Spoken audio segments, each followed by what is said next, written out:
Hello, everyone. Today, I want to share with you a really important and fascinating topic. We're going to talk about evolution theory. In our middle school textbooks, and even in earlier textbooks, we learn about evolution as if it's a scientific fact, right?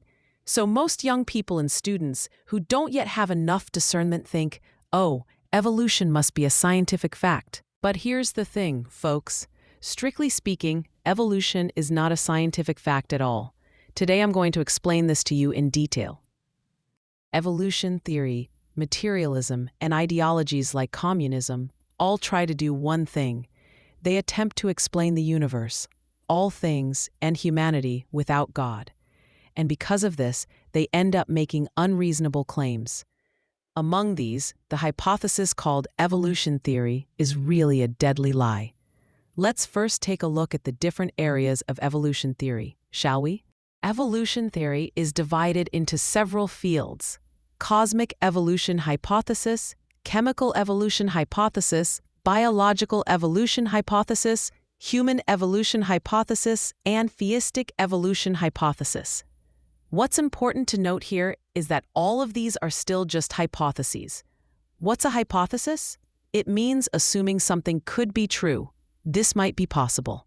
But none of these have been accepted as established theories or evolution theories based on any evidence. It's been well over 100 years since Charles Darwin wrote The Origin of Species, and to this day, not a single piece of evidence has been presented that would qualify evolution as a scientific fact. Actually, even among evolutionists today, the more sophisticated ones who have sincerely and honestly devoted all their efforts to trying to prove evolution, the really leading scholars honestly admit this. They know that evolution is something that never happened in the past, is not happening now, and cannot happen in the future. But when they were making unreasonable claims, they used to boast, just give us a little more time and we'll be able to present evidence for evolution. But sadly, unfortunately, it's been 100 years since they failed to find any evidence. So now they're about to make a conscience declaration. They'll probably soon surrender and say, evolution theory is actually an unprovable hypothesis. So is evolution theory a scientific theory? No, it's not even a scientific theory. Evolution theory might be able to become a philosophical theory. It's not science. But evolution theory could be philosophy or even religion, like saying everything was created by chance. But evolution theory can never become a scientific theory.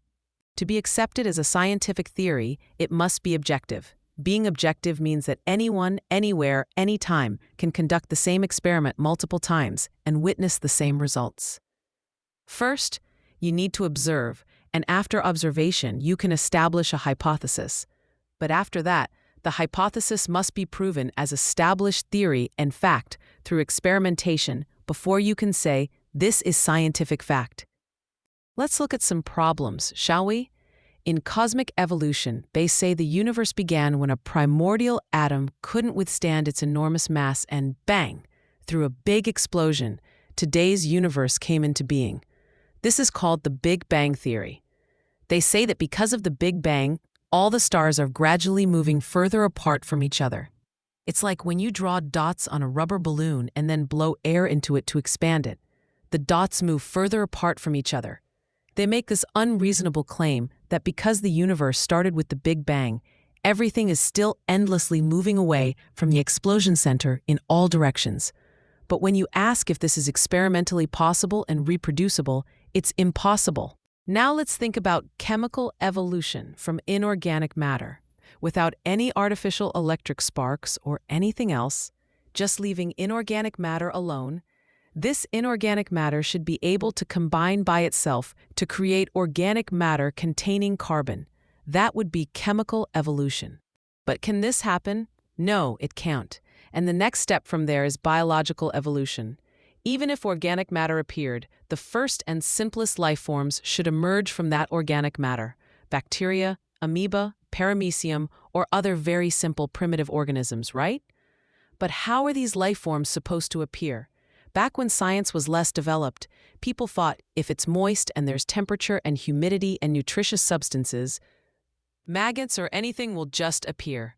But after Louis Pasteur, it was already proven through experiments that such things don't happen. Life comes only from life.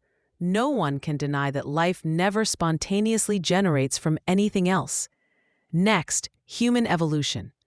It's true that accumulated technology and knowledge lead to human progress. But there's no such thing as individual humans evolving to gradually become gods or anything like that. Humans are becoming weaker and more evil, aren't they? People today might seem smarter than people in the past, but actually children and everyone else have become weaker too. People in the past were much smarter. Nowadays, we don't see the same genius scientists or genius artists as before. You can see how much we've declined. So, cosmic evolution, chemical evolution, biological evolution, human evolution, none of these types of evolution have presented even a single piece of evidence that can be objectively proven. Theistic evolution is also a very wrong theory. It claims that God didn't create everything perfectly from the beginning, but instead created just a few simple life forms, single cells, and then these simple life forms evolved over billions of years through time and chance until they became humans. This doesn't make sense either. Does this mean God didn't have the ability to create perfect creatures, so he left it to time and chance and waited boringly for billions of years watching this evolution process? There are quite a few people advocating theistic evolution these days, but I think it's really contradictory. How can God be unable to create perfect things while time and chance can create perfect living beings? Is God less capable than chance and time? God can only make cells, but chance and time can make humans from bacteria? Is that even possible? Logically and philosophically, does this theory make any sense apart from science? When I listened to evolutionists' arguments, they said evolution is happening right now. It's being witnessed and observed. It's reality. So I asked them to show me the evidence. And what did they present? They said viruses developed resistance to drugs through mutations. So new variants appeared, and that's evolution, right? But folks, no matter how much viruses mutate, viruses remain viruses. They don't become bacteria or amoeba or paramecium. They're just viruses. This is just variation within the limits that God established when he created the species. It's variation within those boundaries. If this is what they call evolution, they should present evidence of simple life forms evolving into complex higher organisms. Viruses belong to the virus species, right? They should show evidence of simple life forms evolving into higher organisms, crossing all the barriers of species, genus, family, order, class, phylum, kingdom. Whether you're doing science, philosophy, or making religious claims, you must speak the truth honestly. You can't just stubbornly insist on something without evidence. So until now, all the evidence that scholars have observed is just variation within species. That's the only evidence there is, nothing else. Thomas Aquinas once said, "Theology is truly the queen of all sciences." I ask those who have been claiming evolution as scientific fact to reconsider. And we Christians really need to study. We need to study science, philosophy, history, and of course the Bible. We should also listen to Christian apologetics like this to broaden our intellectual horizons. That way, we won't embarrass ourselves by saying foolish things in conversations. Wherever we go, we should speak responsibly, with evidence, with foundation, saying things that have validity no matter who hears them, where, or when. We've been calling it evolution theory, but it's actually evolution hypothesis. This hypothesis has been given over 100 years of time and enormous research funding. But they haven't presented even one piece of evidence. Later, when we study Noah's flood, we'll reach the conclusion that what we learned in school as science was actually not science at all. Atheism, materialism, evolution theory, these theories all became the foundation for communist theory. And they're more dangerous and worse ideologies than communism itself. People fear communism, but don't fear evolution theory.